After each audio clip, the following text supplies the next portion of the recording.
Amen. Je vous invite à rester debout pour lire la parole de Dieu. Et c'est les versets que nous allons utiliser pour le message ce matin aussi. Hébreux au chapitre 10, les versets 23 à 25. Je lis dans la version second 21. Retenons fermement l'espérance que nous proclamons, car celui qui a fait la promesse est fidèle. Veillons les uns sur les autres pour nous inciter à l'amour et à de belles œuvres. N'abandonnons pas notre assemblée comme certains en ont l'habitude, mais encourageons-nous mutuellement. Faites cela d'autant plus que vous voyez s'approcher le jour. Vous pouvez vous asseoir. Bonjour à chacun, à chacune, et je vous souhaite une très très bonne année 2024. On a plusieurs langues ce matin. Comment on dit en grec? Bonne année? Kalironia, voilà. Je ne sais pas s'il y a d'autres langues, évidemment un peu d'anglais aussi. D'autres langues? Romania, Lamutian. D'autres langues ce matin? Voilà, je ne saurais pas le répéter, mais bonne année en tout cas pour le Burundi. Mwaka njema. Bonne année à chacun, à chacune, dans la paix, la grâce et la joie de notre Seigneur Jésus. Si vous êtes comme moi, après 2 semaines de vacances, je suis encore plus fatigué que quand j'ai commencé cette saison de Noël. On a beaucoup mangé, on a vu beaucoup de familles, on s'est couché très tard. Il y a toujours un virus de Noël qui passe et on tombe malade aussi à ce moment-là. Et donc voilà que cette nouvelle année soit pour chacun et chacune aussi un renouvellement de notre esprit et de notre corps physique. Alors Matt a parlé des bonnes résolutions à faire en 2024. On aimerait ce matin, en tant qu'Église, vous donner aussi 4 bonnes résolutions à prendre en tant qu'Église. Et nous allons voir ce matin la première. On est dans une série intitulée « Trouver la vie et vivre envoyé ». Trouver la vie, vivre envoyé. Et les 4 résolutions qu'on voudrait nous laisser pour ce mois de janvier, c'est aussi l'ADN de LifePoint. C'est aussi la raison pour laquelle nous sommes à LifePoint. Donc les 4 raisons sont se rassembler, grandir, donner et partir. Et donc ce matin, à travers les versets que nous avons vus, nous allons voir se rassembler. Et nous aurons la semaine prochaine, je profite pour donner cette information aussi, la possibilité de nous inscrire pour les petits groupes. Donc les petits groupes qui se déroulent en semaine, c'est aussi une occasion de se rassembler, d'être ensemble. Et donc vous aurez l'occasion la semaine prochaine de vous inscrire ou vous réinscrire pour les petits groupes qui se déroulent en semaine. Alors aujourd'hui, on a quand même une minorité de chrétiens à se réunir le dimanche matin. Et d'ailleurs, quand vous demandez à quand vos collègues vous demandent « Vous faites quoi le dimanche matin ?» Je vais à l'église. « Ah bon ?» Les collègues sont souvent étonnés. Et hier, j'ai un ami qui m'a envoyé une photo. Hier après-midi, il était à Forêt, dans une église avec des très hauts plafonds, qui a été transformée en mur d'escalade. Donc, il me montrait la photo de cette église transformée en mur d'escalade. Ça montre que les chrétiens, mais aussi la population, désertent les lieux de culte. Et donc ce matin, nous voulons nous encourager aussi, dans ces versets que nous avons vus, à se rassembler. Et il y a plusieurs raisons pour lesquelles on se rassemble. Alors réfléchissez un moment à pourquoi on est là ce matin, pourquoi vous êtes là ce matin. Peut-être par habitude, peut-être vous avez accompagné un membre de votre famille ou un ami. Peut-être pas le choix parce que vous étiez de service, donc il fallait bien être là. Peut-être pour se donner bonne conscience ou pour montrer aux autres que je suis un véritable chrétien. Ou au contraire, est-ce que vous êtes là pour louer et adorer le Dieu de l'univers, pour recevoir un enseignement, pour donner une parole d'encouragement, pour grandir dans la connaissance de Dieu et aussi pour grandir dans la communion fraternelle. Les 3 versets que nous avons lus dans Hébreux s'inscrivent dans un passage plus large du livre d'Hébreux qui traite de la persévérance dans la foi. Et je pense qu'il y a un lien entre persévérer dans la foi et se rassembler.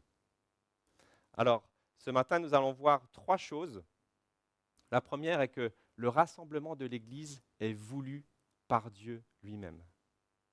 Le deuxième, c'est qu'on se rassemble pour s'encourager les uns les autres à persévérer dans la foi. Et puis, je vous donnerai aussi 5 réflexions bibliques sur le rassemblement de l'Église.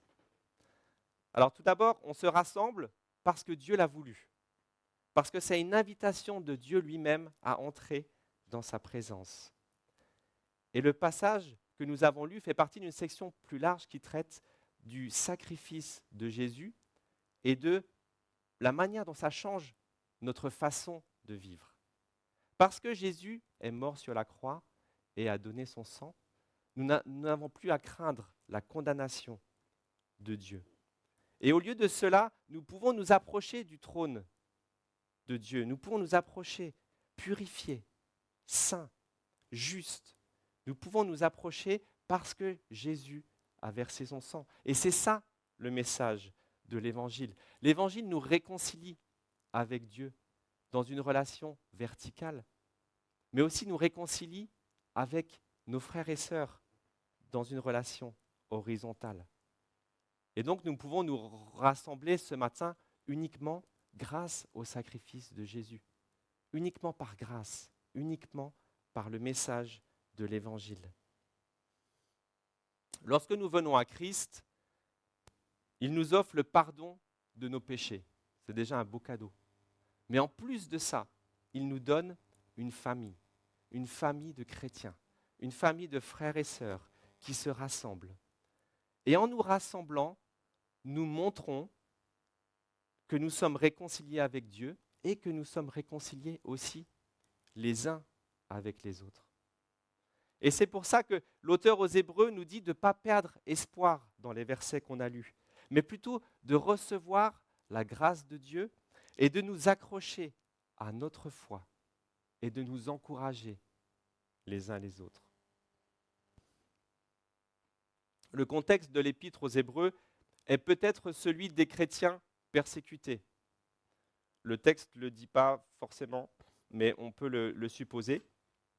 Et à cause de la persécution de leur foi, c'est pour ça que l'auteur certainement leur dit de ne pas abandonner leur assemblée, parce qu'ils avaient certainement la pression d'abandonner l'Église. Notez que dans les versets qu'on a lus, il y a 4 impératifs. Retenons fermement l'espérance, n'abandonnons pas notre assemblée, veillons les uns sur les autres et encourageons. Retenons, n'abandonnons pas, veillons et encourageons-nous les uns les autres. Donc l'auteur veut encourager les chrétiens tout d'abord à tenir ferme dans leur engagement et dans leur confession de foi. Et il donne la raison à cela, au verset 24. Retenons fermement l'espérance que nous proclamons, car celui qui a fait la promesse est fidèle. L'auteur parle ici des promesses de Dieu qui se réalisent toujours, et nous sommes appelés à être fidèles à notre assemblée, parce que Dieu lui-même est fidèle. Dieu lui-même est fidèle à ses promesses.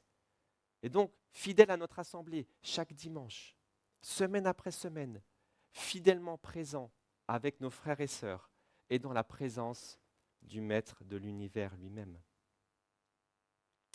Il y a une grande responsabilité de chacun, de chacune, à participer activement au service le dimanche matin. C'est un engagement chrétien.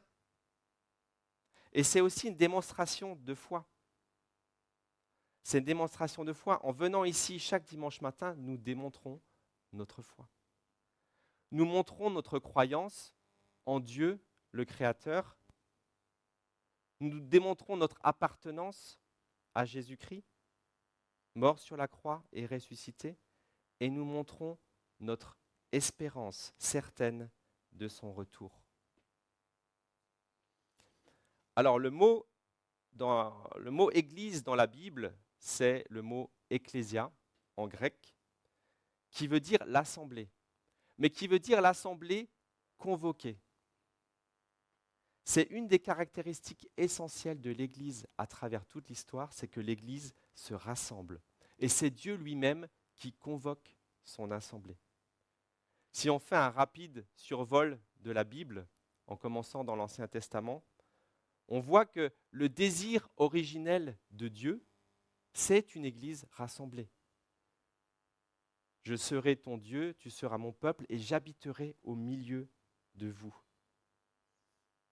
Et déjà, quand Abraham invoquait l'Éternel, au départ déjà en Genèse 12, il bâtit un autel dans un endroit qu'il nomme Béthel. Et Béthel, ça veut déjà dire la maison de Dieu. Genèse 12. Puis le peuple traverse le désert en Exode avec la tente de la rencontre. La tente de la rencontre, c'était la maison de Dieu qui permet d'être montée et démontée pour pouvoir être transporté.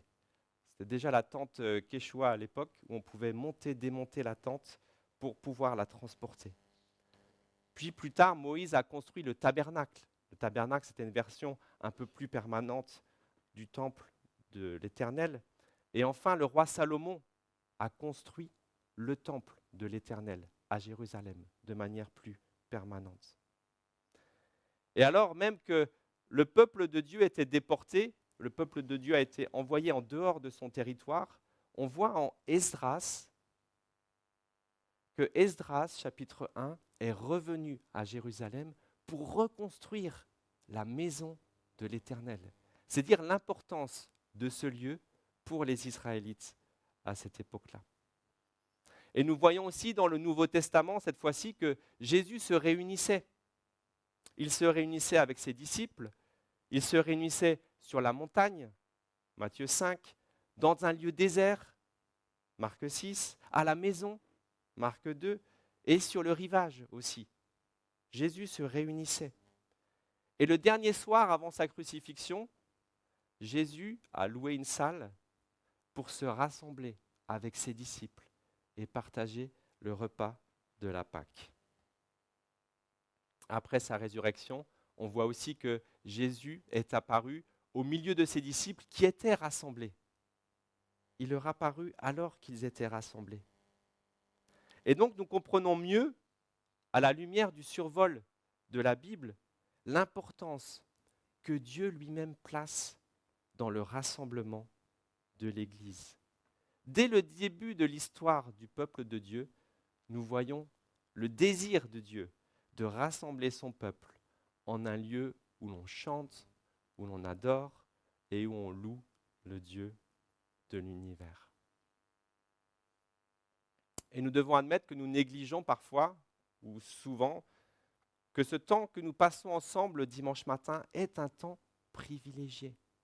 C'est un temps où nous sommes dans la présence de Dieu. Alors il y a de bonnes raisons de ne pas être là le dimanche matin. Si on est malade, si on doit voyager, c'est évidemment important de préserver soi-même et les autres aussi quand on est malade. Mais il y a aussi de moins bonnes raisons, à chacun de les évaluer et de savoir quelles sont les bonnes raisons qui font qu'on ne peut pas participer. Mais n'oublions pas que le rassemblement régulier à l'Église est voulu par Dieu et est une pratique fondatrice de l'Église que nous voyons dans la Bible. Et la raison est simple, la vie chrétienne doit être vécue ensemble. C'est ensemble que nous adorons. C'est ensemble que nous grandissons dans la foi. Et c'est ensemble que nous prenons soin les uns des autres. Alors regardons à cet aspect de prendre soin les uns les autres et de s'encourager. Verset 24. Veillons les uns sur les autres pour nous inciter à l'amour et à de belles œuvres. Nous voyons en Actes 1 et 2 que les premiers chrétiens, avec les apôtres, se réunissaient. Je lis Actes 2, verset 42. Ils persévéraient dans l'enseignement des apôtres, dans la communion fraternelle, dans la fraction du pain et dans les prières. Et à son ascension, Jésus avait commandé à ses disciples de ne pas s'éloigner de Jérusalem, de rester ensemble et d'attendre ensemble la venue du Saint-Esprit. Et alors que les disciples étaient réunis, en Acte 2, nous voyons qu'à ce moment-là, le Saint-Esprit est descendu sur eux. Alors cet épisode du Saint-Esprit qui descend sur les disciples est un élément fondateur de l'Église primitive, et ce n'est pas forcément une généralité que l'on voit maintenant, mais on voit à travers de cela et à travers d'autres versets aussi qu'il y a des bénédictions que Dieu réserve à son assemblée. Il y a des bénédictions que Dieu donne lorsque son assemblée est réunie. C'est lorsque nous sommes ensemble que nous pouvons recevoir une partie des bénédictions divines, une parole d'encouragement, un conseil, une prière d'un frère ou d'une sœur. Dieu utilise chacun de ses enfants pour bénir un autre. Et on voit donc que l'Église primitive se rassemblait. Alors pour quelle raison ? Elle avait soif d'être ensemble. Elle persévérait dans l'enseignement des apôtres. Les apôtres étaient là, ils enseignaient l'Église. Les chrétiens persévéraient dans la communion fraternelle, ils mangeaient ensemble, ils priaient ensemble, ils prenaient la scène ensemble et l'Église grandissait. Le texte en Actes dit que le Seigneur ajoutait chaque jour à l'Église ceux qui étaient sauvés.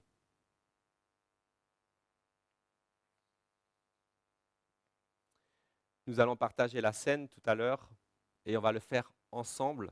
On va prendre les éléments ensemble. C'est pour ça qu'on le fait, c'est parce qu'on est une communauté en Christ qui partageons la scène ensemble, qui partageons son nom. Alors on a tous expérimenté la période du Covid quand nous étions derrière nos écrans pour faire le culte ensemble. Et quelle expérience! Quelle expérience! Au début, c'était un peu marrant ou un peu différent, mais finalement, à y réfléchir 2 minutes, quel intérêt y a-t-il à louer seul dans son salon ou avec sa petite famille? De combien de paroles d'encouragement nous nous sommes privés? De combien de sourires, de rires, de discussions nous avons manqué? À Life Points, à Bruxelles, nous appelons à une vie centrée sur l'Évangile. Et cette vie centrée sur l'Évangile, pour grandir, pour être utile, elle doit se vivre en communauté. Elle se nourrit de la communauté. Une vie de chrétien isolé n'a pas de sens. Et peut-être, vous avez déjà entendu certains chrétiens qui disent « Ah, moi, la vie en communauté, ça ne m'intéresse pas. Dieu et ma Bible, ça suffit, pas besoin des autres. » Ou alors, l'Église, c'est un peuple, ce n'est pas un lieu. C'est des gens, ce n'est pas un lieu. Non, l'Église, ce sont des gens rassemblés en un lieu. L'Ecclésia, l'Église rassemblée, l'assemblée convoquée. Où est-ce que dans la Bible, tu vois que la vie chrétienne se vit seule? Les commandements que l'on voit dans le Nouveau Testament supposent que nous vivions en communauté. Aimez-vous les uns les autres. Recherchez la paix et l'unité. Veillez les uns sur les autres. Priez les uns pour les autres. Vous voyez, ces commandements supposent que nous vivions la vie en communauté. Ces commandements ne peuvent se faire que vis-à-vis d'un groupe de chrétiens spécifiques dans une église locale où l'on se réunit régulièrement. Parce que c'est dimanche après dimanche que nous apprenons à aimer. C'est dimanche après dimanche que nous pratiquons la bienveillance, l'encouragement et l'intercession. Et donc cette vision biblique de l'église locale exclut tout consumérisme. Soyons clairs, venir le dimanche matin à l'église ne fait pas de nous des meilleurs chrétiens. Mais venir à l'église le dimanche matin pour recevoir un enseignement et partir aussi vite que possible après le dernier chant n'est pas non plus la bonne attitude à avoir. L'église locale qui se rassemble partage, prend du temps autour d'un café, encourage, exhorte, prie, pleure avec ceux qui pleurent, se réjouit avec ceux qui se réjouissent. L'église locale qui se rassemble participe activement, sert dans un ministère, participe aux petits groupes, prend des nouvelles les uns des autres. Et cette démarche peut sembler difficile. Peut-être que vous êtes trop timide pour pouvoir discuter très longtemps après le culte. Peut-être que vous craignez d'être à nouveau déçu par une relation avec un frère ou une sœur qui vous a trahi par le passé. Peut-être que vous ne savez pas quoi dire. Mais justement, se pardonner les uns les autres, demander pardon, c'est faire preuve de l'amour sacrificiel de Christ. Est-ce que tu as besoin ce matin de demander pardon ou de pardonner à un frère ou une sœur blessé? Quand on va prendre la scène ensemble tout à l'heure, c'est aussi important de réfléchir à cela parce qu'on ne partage pas seulement la scène de manière verticale avec Dieu, mais on le fait ensemble, comme le corps de Christ, comme une unité.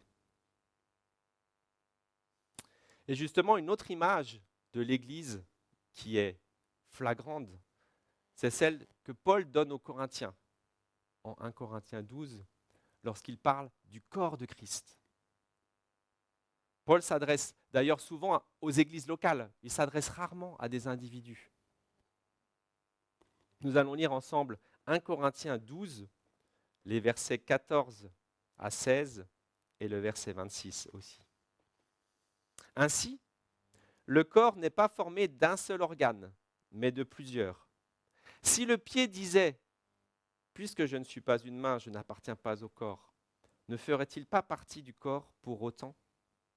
Et si l'oreille disait « Puisque je ne suis pas un œil, je n'appartiens pas au corps », ne ferait-elle pas partie du corps pour autant ?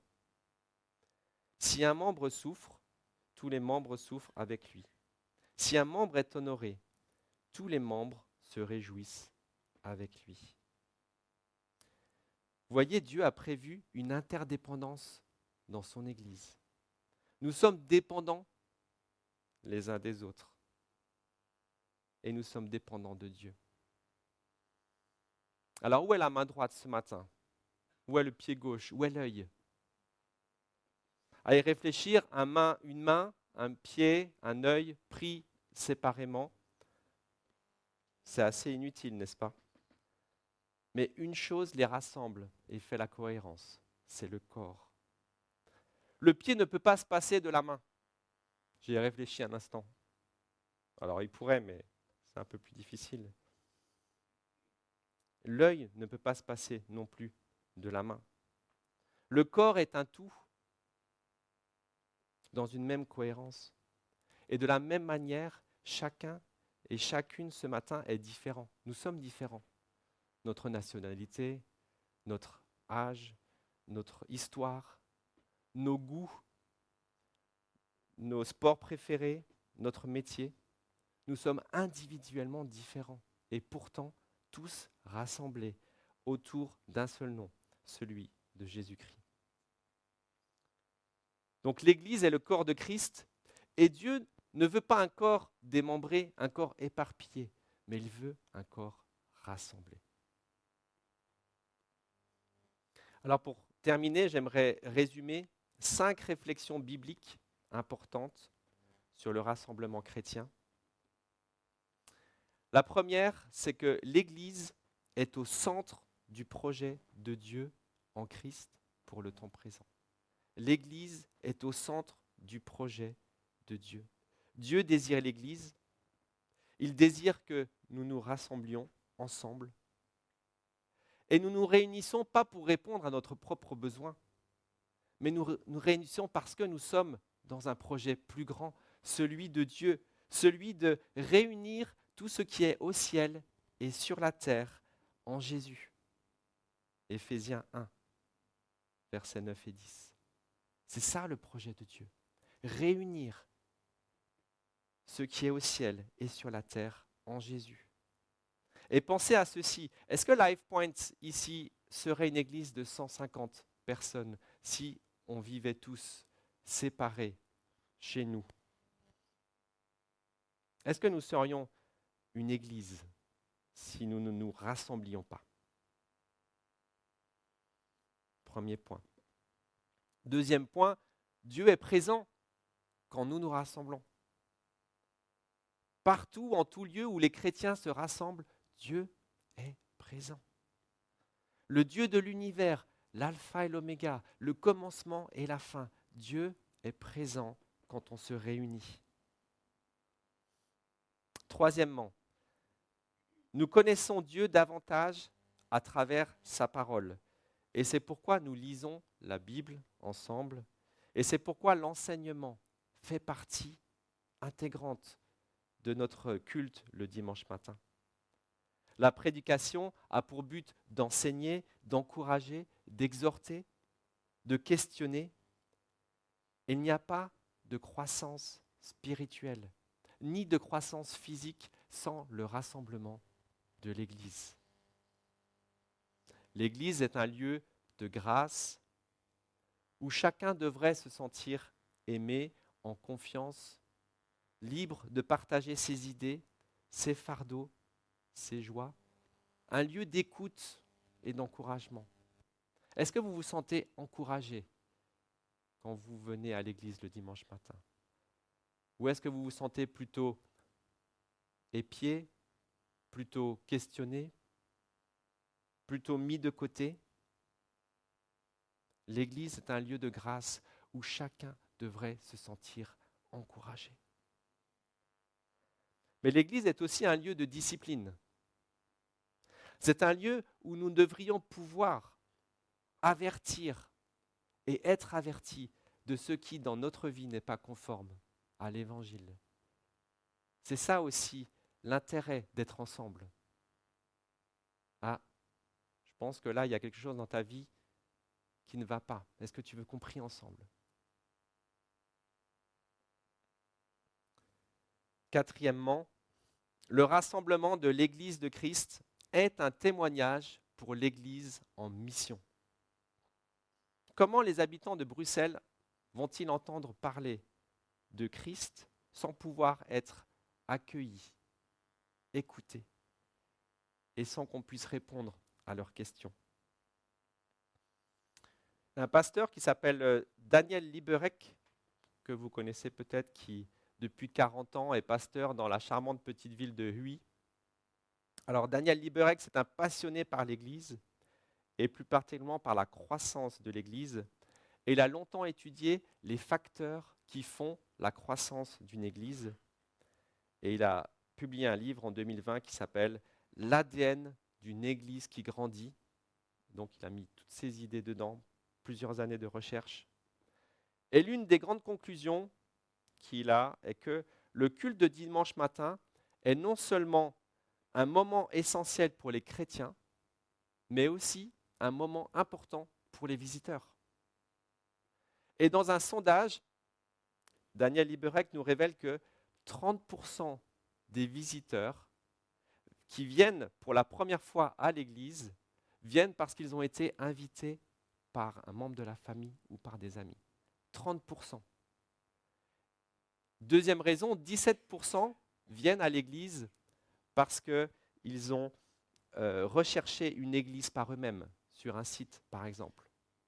Donc 30 plus 17, 47. Ça veut dire que près de la moitié des visiteurs qui entendent le message de l'Évangile l'entendent à l'église.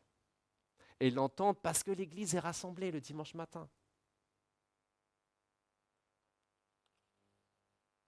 Si l'église ne se rassemblait pas le dimanche matin, où iraient ces gens?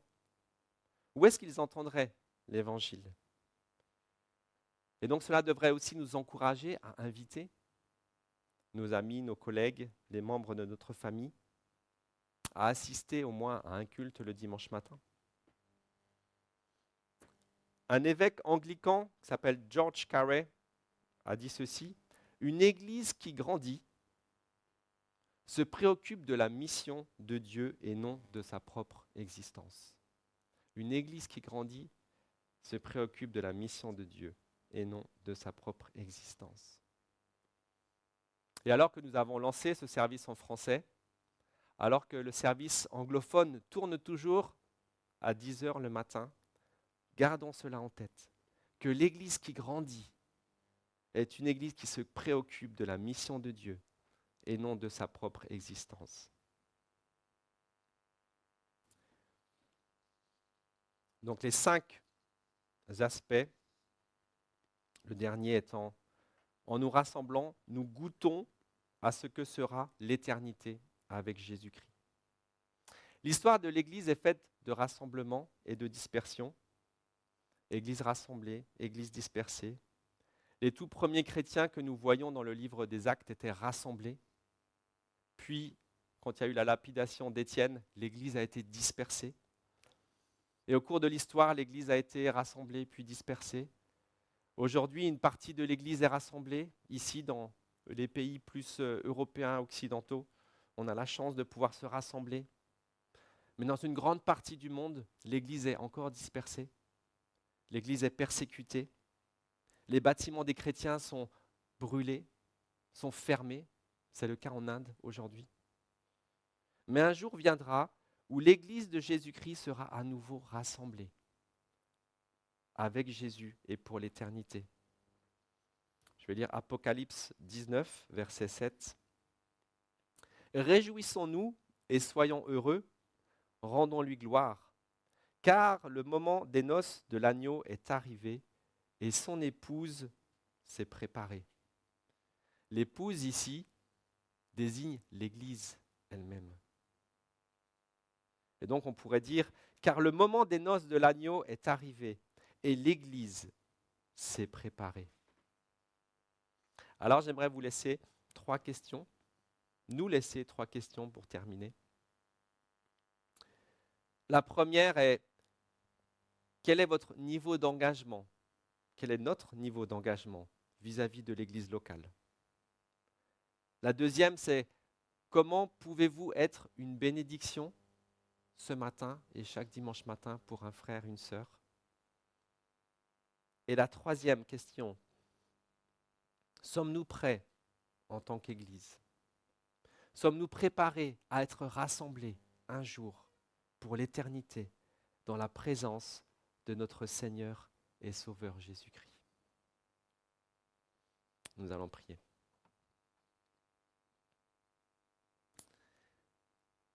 Oui, Père, nous te remercions parce que tu as voulu que l'Église se rassemble. Non seulement tu as voulu qu'elle se rassemble, mais tu as voulu qu'elle se rassemble pour grandir. Tu as voulu qu'elle se rassemble pour que nous puissions nous encourager les uns les autres. Tu as voulu que ton Église se rassemble pour que nous puissions grandir dans la foi, dans l'étude de la parole, dans l'enseignement. Et tu as voulu que l'Église se rassemble parce que c'est une préfiguration aussi de ce que nous serons dans le ciel, tous ensemble, rassemblés avec toi, où nous chanterons tes louanges. Je te remercie pour chacun, chacune qui est là ce matin, pour l'engagement que chacun, chacune prend. Et nous te prions qu'en ce début de nouvelle année, tu continues de mettre dans notre cœur cet engagement, cet engouement pour toi, cette passion pour toi, de venir le dimanche matin, de partager du temps ensemble, de grandir ensemble, de repartir avec une parole d'encouragement, avec un conseil, avec une prière, avec un sourire, et que tu sois présent au milieu de nous, comme tu le dis. Nous te prions tout cela au nom de Jésus. Amen.